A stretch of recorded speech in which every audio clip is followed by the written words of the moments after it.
Thanks, Bill. Yeah, so I'm going to jump into just some very basic entry point strategies for crypto. And I'm just going to kind of outline my portfolio strategy as a whole because I think it keeps people like this this dip, though in total cryptocurrency market cap, it was only about 33%. I'm already hearing a lot of horror stories of people that like sold the bottom. They got afraid. They were like, this is potentially going to be a bear market. And guys, we're not out of the woods yet. I'm perpetually bullish on crypto. I want to be as exposed to crypto as possible in the long run. I plan on being in crypto for a long time. We could certainly, this could just be a bounce, and we could certainly come back down to this trend line. And that would wash out a lot of people from crypto and it would wash out a lot of people's portfolios. And it would be very unfortunate. I don't think that's going to happen. I don't want to scare anybody. But I'm just already hearing so many stories of people that this dip just completely washed them out. They moved their entire portfolio into stable coins, or like 60, 70% of their portfolio into stable coins, and then didn't buy the dip at all, or they moved it into the stable coins at the bottom of this dip. And I want to just share with you guys a strategy that I personally use. And now keep in mind, this isn't going to be right for everybody, and this is by no means financial advice, but personally, you're allowed to have multiple portfolios. Like you don't have to put everything under the same strategy. You can have and execute multiple strategies, right? So over here on the left, the bulk of my portfolio is in kind of a long-term value investing hodl portfolio where, yes, if we get overextended, I'll look to trim a little bit and add back on dips. But overall, I'm never going to be just selling off 70, 80, 90% of my hodl portfolio. I'm just not. I want this exposure to the fastest growing asset class in the space. And as long as I'm investing in good projects, I know that they're going to bounce back. Now, if I was invested in a rank 600 by market cap, $15 million market cap like meme coin, yeah, I would be very, very scared and I wouldn't want to be holding on to that in this dip. But guess what? I'm not investing in those projects. So the bulk of my portfolio is going to be over here where it's going to take a lot more than a 33% correction to get me out, to shake me out. Right. By the way, guys, just while we're on the topic of a 33% correction, a good bull market or any bull market with a parabolic rally in it is going to try its best to shake you out. Look here back in 2013, 50% dip before going parabolic. Look here in 2017, 47% dip, followed by, within a few weeks later, a 45% dip, followed by going parabolic, right? So it would seem that before you can get a parabolic rally, it's gonna shake people out. You're going to get the 30, 40, 50% dips before a parabolic rally. So if anything, this is actually a healthy sign that we have potential for a parabolic rally. Am I saying it's going to happen, that we're going to get a parabolic rally? No, but the market certain circumstances are certainly pointing towards the possibility of a parabolic rally, right? I've talked about in the past where you get these bunches of just really solid growth green candles and then you go parabolic, right? And then we get these corrections and you get these really solid growth of green candles on the weekly chart, and then you go parabolic and you get, 5, 6, 7 small weekly candles in a row, and then you go parabolic, right? We're getting these bunches of weekly candles on total cryptocurrency market cap. We're getting our 30, 40% corrections, right? We absolutely could see a parabolic move. And I don't know about you, but I want to be as exposed to projects or to as exposed to crypto as possible if we see a parabolic move. In fact, I want to be, I want to capture that parabolic move so bad. I am more than willing to sit through a dip to the bottom of this trend line and watch my portfolio just drop 70, 80% just for the chance of this parabolic rally, right? That's the name of the game in crypto. The people that don't get that, the people that value invest and don't get shaken out get to participate in these parabolic rallies. If you sell down here, right? If you sell down here, you don't get to participate in the parabolic rally, or you have to buy back at a more expensive price, which is very unfortunate because then you get less gains in the parabolic rally. And you're also probably more likely to be the type of person that's not selling up here or not trimming their portfolio up there. Now, the other strategy is to section off some money that I am willing to trade, that I am willing to move in and out of the market with. And it's not going to be anywhere close to 50, 60, 70, 80% of my portfolio. I'm never going to take my entire portfolio and move it to stable coins, right? But I've heard stories of people that have been doing that recently in this dip because they just want to move completely into stable coins. And to me, it just doesn't make sense to move 100% into stable coins after the market's already down 30% because you're not getting as much for your crypto as you could have if you sold up here, right? If you want to be moving into stable coins, you want to be doing it towards these peaks, right? But my other strategy is trading, right? And you don't have to be a day trader. You don't have to be an expert in technical analysis. You can tune into to crypto foresights. You can use the token metrics dashboard to trade, right? And have a decent little trading strategy. You don't have to be an expert as long as you have decent risk management skills and you're not taking your entire trading portfolio and going all in on one trade. You're going to be fine. You're going to be completely fine more often than not. Of course, not financial advice.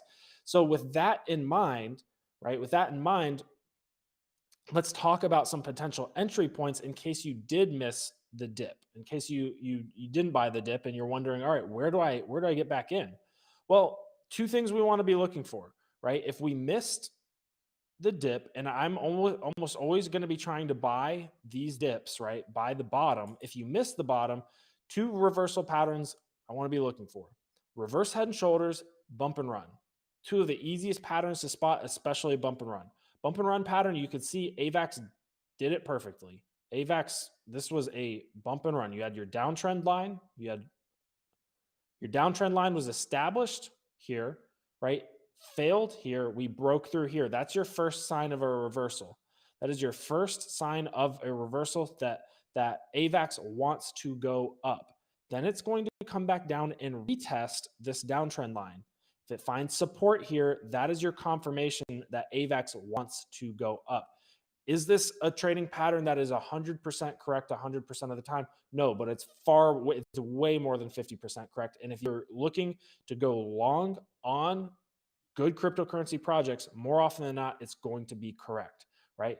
Now, on the macro time frame, we have the same thing happening. We have our downtrend line. We broke it. That's a sign that AVAX wants to rip to the upside. AVAX wants to make new all-time highs. It's coming up. Oh, two red candles. Where's it going to come back down to? Probably down here. Now, if we were to zoom in on the hourly, we can actually see that we actually did. I'm going to clear this up so you can see it a little bit better. We already did kind of do a little mini bump and run here, right? But oftentimes you'll see it touch more than just once, right? So I would not be surprised if AVAX comes back down here to like the $100 level, and that could be a good entry point. That could absolutely be a good entry point. Now, do I want to just throw everything at AVAX at $100? No, that wouldn't make any sense, right? I want to take a decent sized position with plenty of upside, but I also have to understand what's my risk here. It's a lot higher than what it was if you'd have bought down here at $76, right? So there's still some risk here, and I might want to throw in a stop loss on that trade. Let's talk about Bitcoin here first. Bitcoin really not out of the woods yet, although I do think we are seeing a separation in altcoins from Bitcoin. In fact, I know so because that's literally what's happening right now. We are literally seeing, like, this is not like I can't, you can't deny the charts. We are literally seeing altcoin dominance diverge, go up as Bitcoin's price goes down, right? So altcoins right now are, since the 20th of October, have been diverging away from Bitcoin. Bitcoin's dropping in price while altcoin dominance is going up. What does that mean? Well, historically, when this happens, if you look at past times when this happens, it's usually incredibly bullish, right? So the last time this really happened was in January of 2021, which kicked off a big parabolic rally in altcoins, right? So we had Bitcoin up here at 42K. It dropped all the way down to 29K. Meanwhile, altcoin dominance was rising, right? Bitcoin went up a little bit, rallied, altcoin dominance leveled out before just completely going parabolic, right? So we talked about, and we've been talking about, let me get rid of this Bitcoin chart. What would happen if altcoin dominance broke out of this multi-month consolidation structure, right? We said it'll pop up above it, do a bump and run, come back down and test it as support, and hopefully move up into the 60% area, which would be very indicative of an alt season. So right now, honestly, the charts indicate alt season, right? Macroeconomics and what equities are doing may indicate otherwise, but the charts are indicating alt season. The charts are indicating that we are primed for a parabolic rally. Doesn't mean we're going to see it, but in the short term, I want to make sure that Bitcoin does get out of the woods, despite the fact that altcoins seem to be doing fine regardless. We are starting to see a little bit of a reverse head and shoulders pattern developing for Bitcoin. We have our left shoulder, our head, right? Our left shoulder out over here, our head, and our right shoulder could be developing if Bitcoin comes down, retests $47,000. Guys, Bitcoin comes down to retest $47,000. It's got to drop $1,600 from where it's at right now. This won't be comfortable. It won't. There's no such thing as the market being comfortable while Bitcoin and altcoins are dropping in price. But we expect this correction, and we expect this to be a solid entry point that also drives entry points for altcoins down. And then we hope that we break through and do a bump and run, right? We have our downtrend line. We want to break this head and shoulders neckline, find support on top of it. ETH, right? You feel like you got left out on ETH, could come back down and give you an entry point at about $3,900. Not guaranteed, but that would be the bump and run level, right? If it comes back down. Sandbox, we're looking for a reverse head and shoulders combined with a bump and run. And this head and shoulders could be drawn a little bit incorrectly. We don't know until it actually develops. We don't know if Sandbox is going to come up here first before creating the right shoulder, or if it's just going to slide down here. And this is as high as it's going to go, right? We don't know. However, what we can wait for, if you're looking to get an entry into Sandbox, is wait for this to come down and make support on the downtrend line. These downtrend lines aren't terribly difficult to draw. And yes, they are a little bit subjective.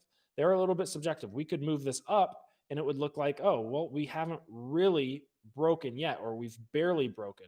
Look for something to pop up and come back down and give you an entry down here at around $4.90. Right? So just draw your downtrend line, look for the bump and run pattern.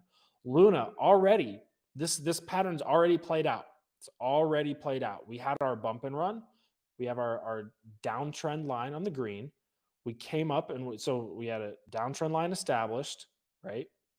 Rejected, made support or found support on our exact price level that we talked about, $52.27. Literally gave you the best entry point possible for Luna. That was our margin pressure level, our 33% correction, 3x short level. Pops up above the trend line. This is a sign. That Luna wants to go up, looking very bullish. Luna is an extremely strong layer one project. Find support once, find supports twice, find support 3 times. Runs, right? You can avoid FOMOing in, and not every cryptocurrency is going to give you multiple chances, but you can avoid FOMOing in knowing that a lot of projects are going to give you multiple chances. Let's look at, I want to look at, is it Algorand maybe, which is, I think, a good example if we can zoom out to the 4-hour chart. Look at the 3 chances you could have had in Algorand May, June, and July. These were all phenomenal entry points. And it wicked down to 68 cents and then popped all the way back up to $1.14. And you could have been like, oh, I'm going to FOMO in. I missed the entry. But then it came right back down to 66 cents. Then it pops up to 94 cents. And you're like, oh, this thing's going back up. Bull market, back on. Let's go. buy it at 92 cents, and then it comes right back down to 68 cents. Test this level 3 times, triple bottom, extremely bullish pattern, extremely bullish when you get a triple bottom. You will likely have on a lot of altcoins multiple opportunities to get in. There's no reason to FOMO. Or if there's a cryptocurrency that's already gone, like Luna or AVAX, there's other layer one solutions that may not have had their patterns play out yet. Luna and AVAX have already ripped. They've already ripped, and you can find entry points on them if you look for bump and run patterns and look for good entry points and look for a pullback. Near protocol kind of ripped early on, but we're still kind of down here at this 882 level, right? We had our bump and run off of our downtrend line, right? Popped through, made support, came up, but look at the horizontal level that it's making support on, 882 but to 890, not around $9. What if it comes back down to $9? That's a phenomenal entry point in my opinion. Bitcoin looks like it could pull back down to 47K. If Bitcoin pulls back to set 47K, look for near protocol to pull back down to $8.80 or $9, this horizontal support level, right? That's already been building support on. That could be your entry point into near protocol before it moves. And this isn't guaranteed to happen, but before it moves to 1323 and hopefully makes new all-time highs. You don't have to FOMO in here at 982 when you're probably going to get another chance to get in at this support level, right? We'll do one more maybe. Solana already breaking its downtrend line and making support on top of it. On the 4-hour, it's already done this bump around. Now, if Bitcoin pulls back, if people start getting scared again, it could absolutely come back down to this level, $147, maybe do a double bottom down here. And if it does that, you just have to be prepared. You have to take what the market's going to give you, right? It may not give you this entry point, but if it does, you have to be willing and ready to actually take this entry point, right? We've got great horizontal support and previous resistance here, right? Great support and resistance here. This is a good entry point if the market gives it to you. If the market doesn't give it to you, you got to look elsewhere. All right, guys, I hope that was helpful. Token Metrics is a cryptocurrency investment platform that helps users leverage machine learning to become better crypto investors. Our in-depth analysis helps eliminate the emotions of investing, find profitable investment opportunities, and filters out scams. Learn more at tokenmetrics.com.